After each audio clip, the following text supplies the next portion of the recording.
Thanks, Lynne, for joining us today on our Small Biz Chat. Lynne Stainthorpe was from Big Idea Brand Marketing, and she is a branding expert. So it's all about branding strategy, brand marketing, visual identity, and obviously we're going to find out more from Lynne. But we've worked together now for going on about 6-7 years, I think. I was trying to actually remember when we first met through networking down in Buckinghamshire. Yeah. But yeah, so it's got to be at least 6-7 years ago. And wow. We've worked together now, I think, over 20 projects, and we've got quite a few we're working on at the moment. So yeah, fantastic to have you on to share some of your thoughts and expertise. Oh, thank you. Yeah, so we'll just run through. I mean, we started a little bit late, so we'll go on till about 10:20. But we've got a couple of questions that we like to ask you, and then I believe you've also got some offers that you've got, and I'll also be sharing a sign up to your email list and LinkedIn and Facebook profile, because you're doing some amazing stuff on LinkedIn and Facebook. Oh, on branding. You. Yeah. Really Well, I believe you were one of the LinkedIn top voices for 2019 as well. For marketing and social media, yeah. Yeah. So fantastic. That was a surprise. Yeah, but your posts get a lot of engagement. You ask some really good questions. So yeah, for anyone who's on here or watched it afterwards, we'll share the link to that, and I highly recommend.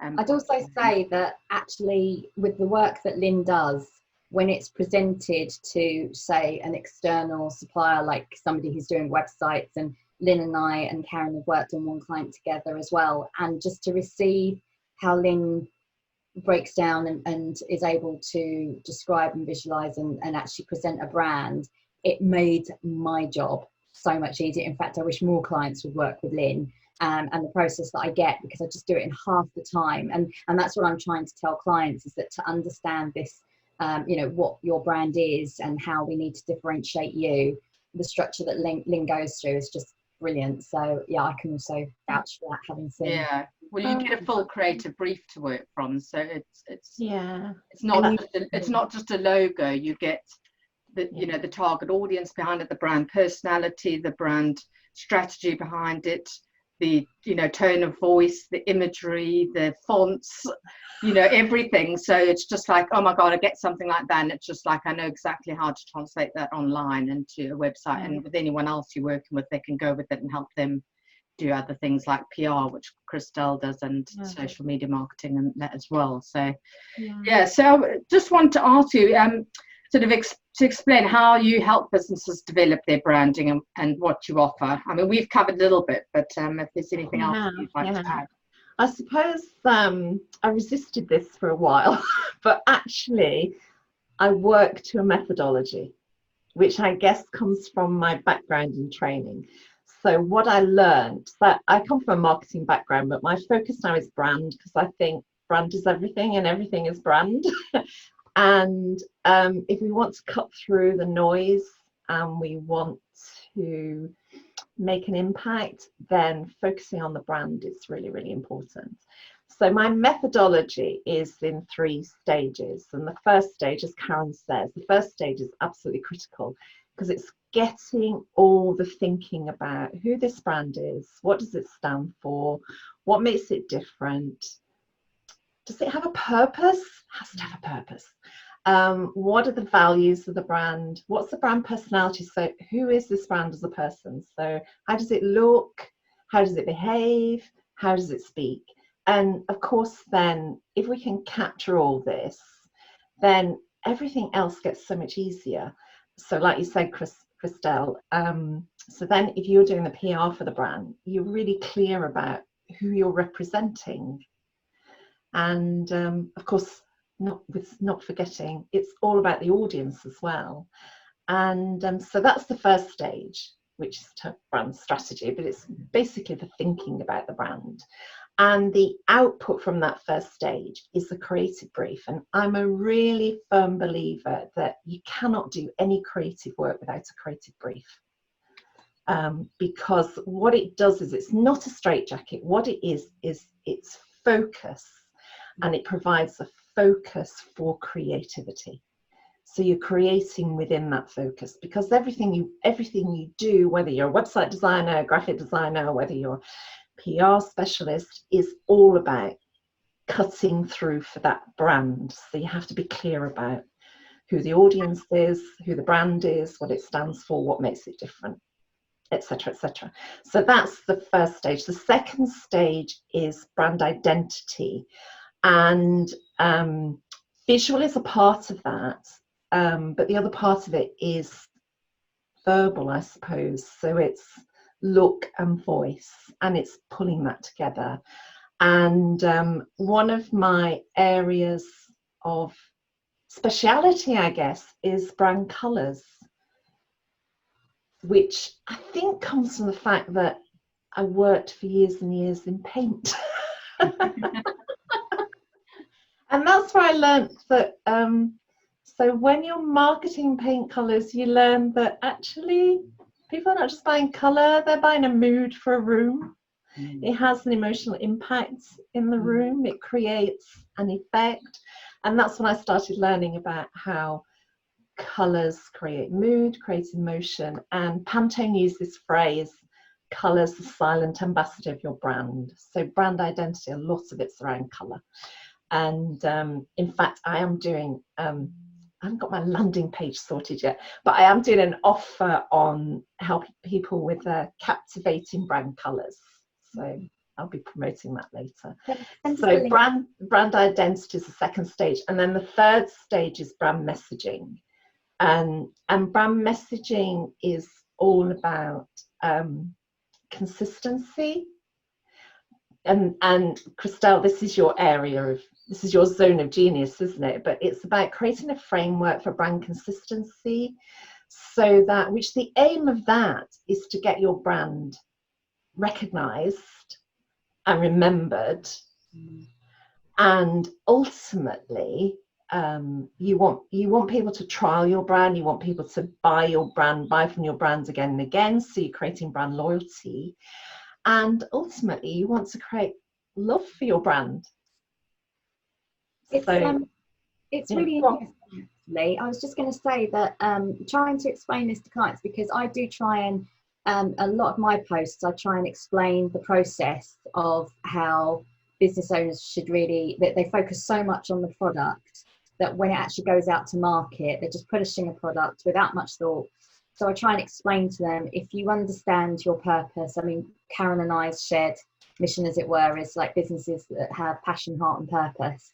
And it's one of those three. It's either driven by one of those three. So what is it? What was it we need to communicate and put that in the message? But I've seen the difference when it comes to pitching in. But how do you find this helps them stand apart from their client, their competitors? Because obviously you could work with several clients in one sector, and they're all competing against each other, you know, throughout your career. I'm sure you've worked with several similar companies. How do you find doing this work helps them stand out from other people? I think you've mentioned one of the things that's really, really vital. So the thing about buying, you know, we talk about the know, like, trust factor. So the thing about buying, it doesn't matter whether we're buying a product or whether we're buying a service. That buying decision is primarily emotional. Whatever anybody says, you know, even if you're talking about a bloke buying a car, it's post-rationalization to say, I bought it because of the mileage. You never buy a car because of the mileage. You buy a car because of what it expresses about yourself and how it positions you amongst your contemporaries. And that principle applies to all our businesses, which is why when you're working on a brand, we work on the tangibles. So it might be the products and the services, what they deliver. They have benefits, and some benefits are functional. But the benefits, this is the hard work. If it was really easy to create a great brand, everybody would have a fantastic brand. This work is not easy, but it's really, really fulfilling and rewarding. And once you get it nailed, you fly. You really do fly with your business. So the intangibles of a brand are what creates, I believe, meaningful difference. So the intangibles, the big three intangibles are purpose. So what you said. So Simon Sinek does this, doesn't he? But it's kind of, why are you getting up in the morning? Why does this really matter? Why does it matter for you? But actually, just as importantly, why does it matter for your audience? And I think a part of purpose is how is this going to make the world a better place? However small or however big, that purpose, why we're doing it, because is something that is going to attract your audience. And let's be clear, it's also going to detract people who are not your audience. And there's nothing wrong with that. It's absolutely. So this is another thing that small business owners struggle with, myself included, that you kind of feel that you don't want to exclude anyone, but actually you have to exclude people, because that focus on these are my people, and these are my people because I can do so much more for them. So going deep and actually emotional is critical in differentiating your brand. So purpose is the first one. The second one is brand values. So brand values are, what does this brand believe in? And what does it believe in that's really specific to this business and to this audience? So again, it's another attractant. And I think brand values are also come from an emotional place, because it's how you feel about stuff, how you feel about what's going on in your industry, how you feel about competitors might be behaving, how you feel about delivering your services or your products to your audience. So values is really important. And my advice is always narrow these down and be really specific. So, okay, we've all got integrity. We all want to build trust. So unless you're going to go really, really big on trust, really, really big on integrity, have them on the page, but go deeper and more specific. And so I think that's really important, because values attract. And the other reason values are really, really important is values determine behavior, and behavior creates culture and attitudes. So how the brand behaves, so that means how the people who work for the brand behave, how you determine which suppliers you use. It all comes back to values and purpose. And then the third of the big three is brand personality. So this is brands being human. And they're all intangible. So they all create these emotional bonds. So, yeah, I think, some really good advice as well. And I, like you, was one of those, I didn't want a niche. And I think I could, yeah. I remember. As soon as I have done that, though, I've got busier than I've ever been. Yeah. So it just goes to show that by really kind of niching down and choosing who you want to work with and filtering out those that you don't, you actually create more work for you. You get more work in. You don't create more work for yourself. It makes your life so much easier, because the photography and imagery that you use on your messaging and marketing becomes easier. The message you're putting out there becomes easier. The kind of keywords, hashtags, groups that you visit, everything becomes so much more focused. You're not just putting everything out there to everybody and hoping to capture somebody. Yeah. So I think that's, it's really key to get you on that kind of that footing and that really good core foundation. And saves me so much time, from previous things I've done. It made it so much harder to get to work with the right people and build a business up without having that core brand foundation work in place. I think as well, when you're in the services industry, there is nothing more draining and tiring than working with the wrong client that absolutely they're not aligned with your values and how you work. And I have found that, as well as attracting the right clients, what I have found is that it's easier to say no to the wrong clients. You can recognize it so much more clearly. It's like a contract. Like, this is how I work. These are my boundaries. This is what I believe in. And if you don't, and you want to find somebody, that's absolutely fine. And vice versa. If I can see that I'm not aligned to them, I can go, do you know what? I know someone perfect for you. Yes.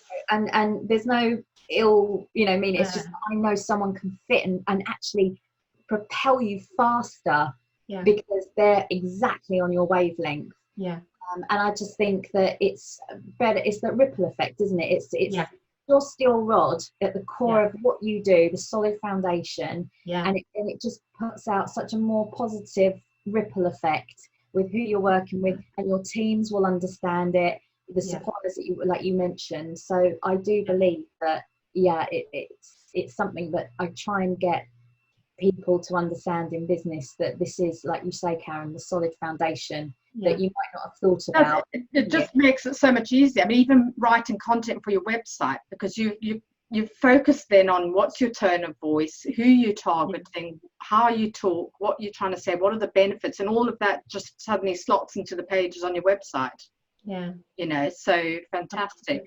I've had a few questions here. I think we've covered a lot of the other questions that we planned, and I know we're sort of into the 15-minute, but this is so interesting. I love chatting. I think it's really important. So I think if everyone's happy listening out there, I hope you're okay that we go over a bit. But Nikki's asked, hi Nikki, and thanks so much for joining us. Hi Jules. Apparently my nephew in Australia, Zach, is watching as well. Hello to you.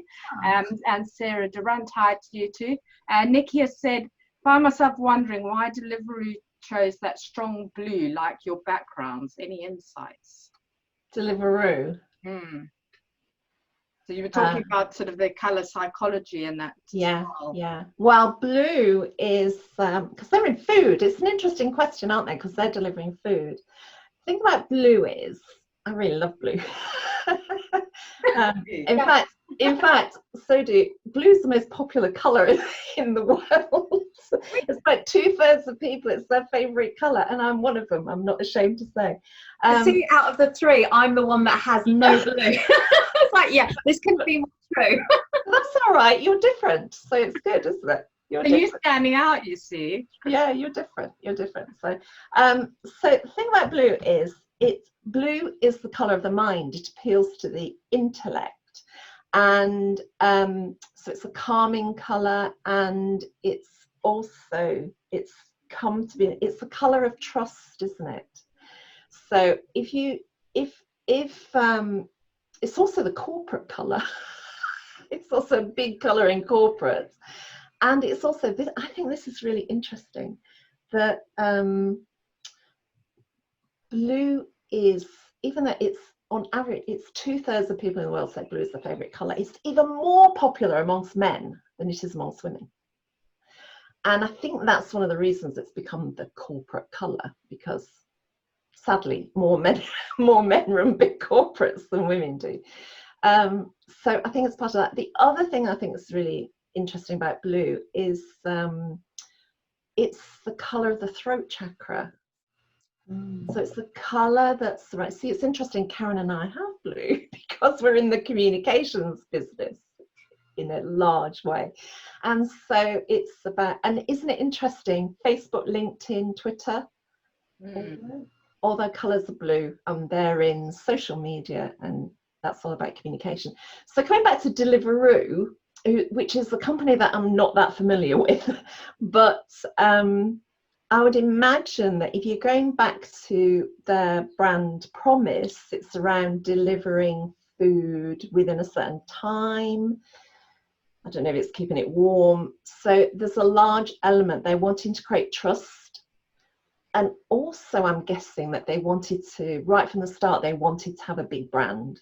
So that's probably why they're using blue. And it's a bluey green. It's more like sort of, I think it's more kind of.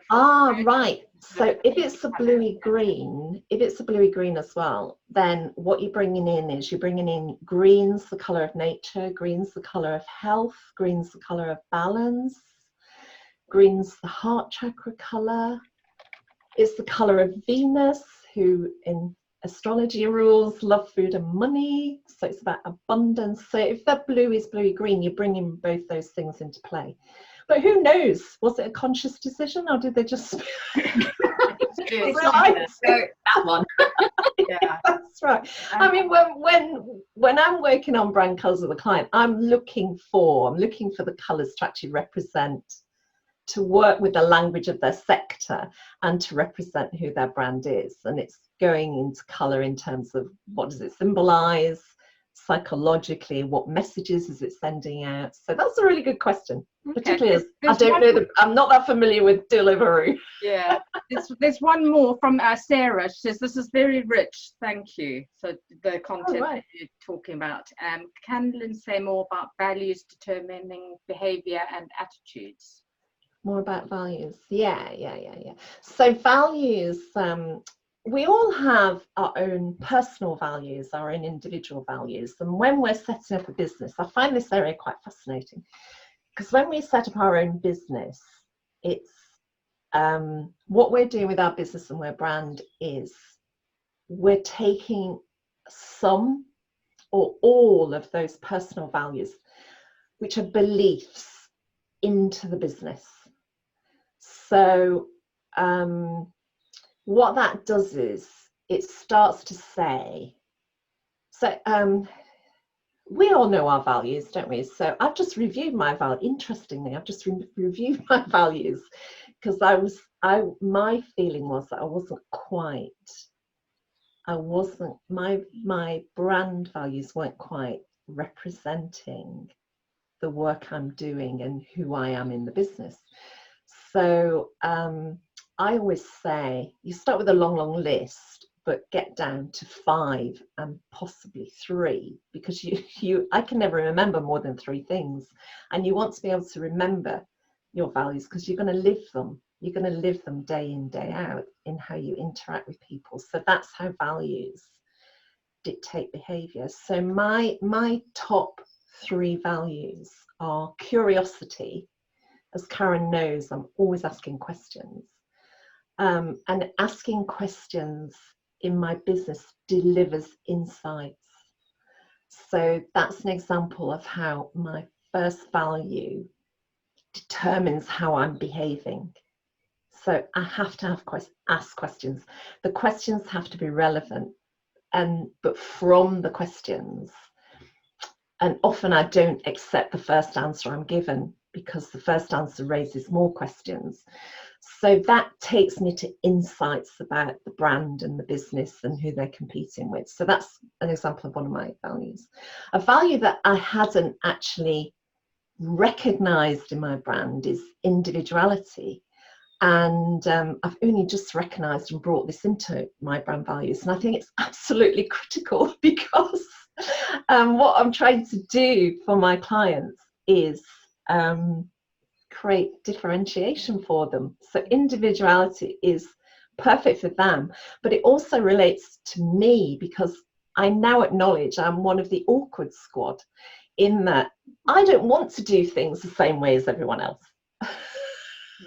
You're a rebel and misfit. That's what I call my clients. You're rebels and misfits and disruptors. Love it. Yeah, right.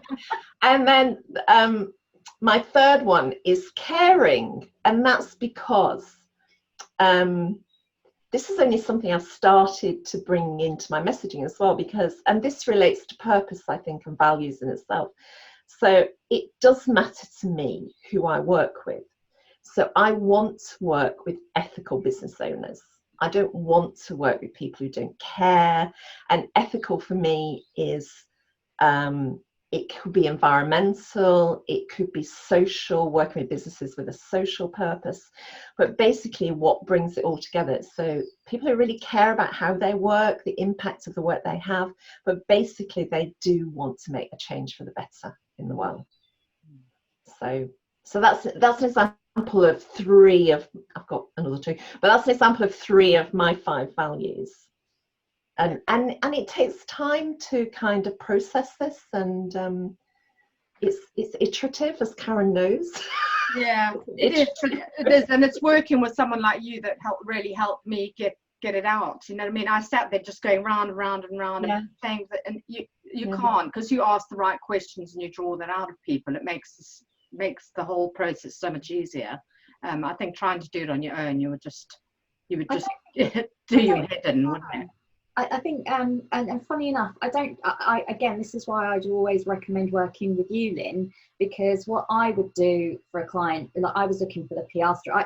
You talk about Simon Sinek.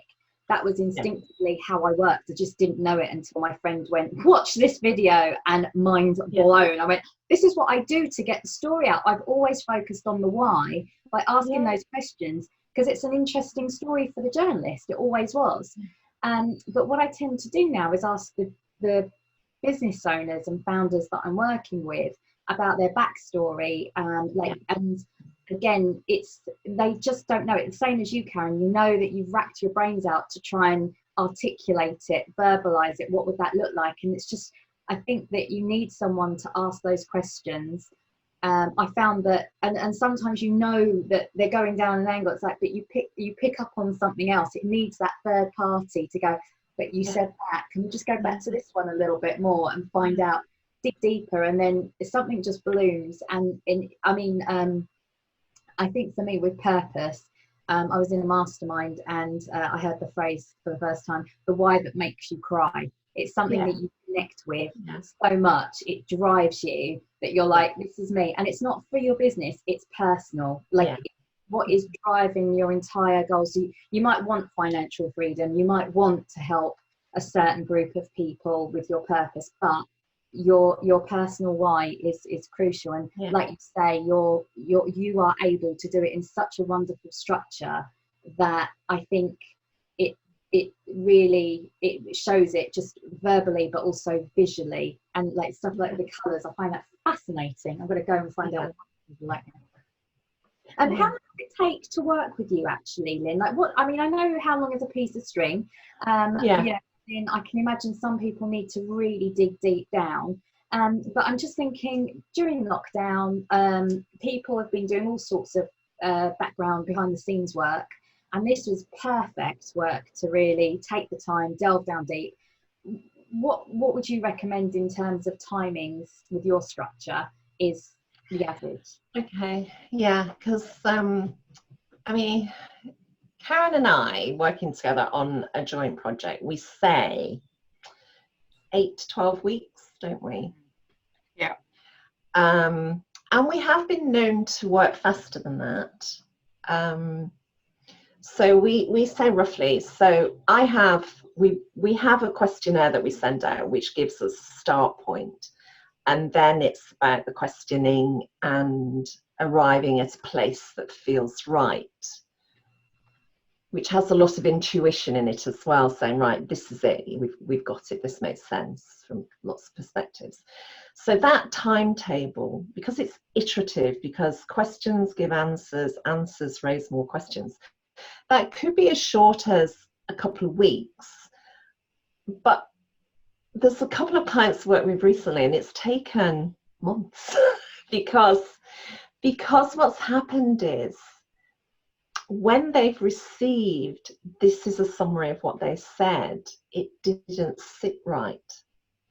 And they've had to, so what happens is the process makes you go deeper and deeper and deeper. And you know what you said, I've realized in the last 4 or 5 weeks, I've had 2 or 3 clients that have actually been in tears, which is, and because it's tapping into the emotional reasons for doing what they're doing, and also their backstories. Yeah. And when that happens, you know this is going to be really, really good. I think because it's going to literally take them. I mean, you say that it's longer, and somebody might think, oh, do I want to do that work?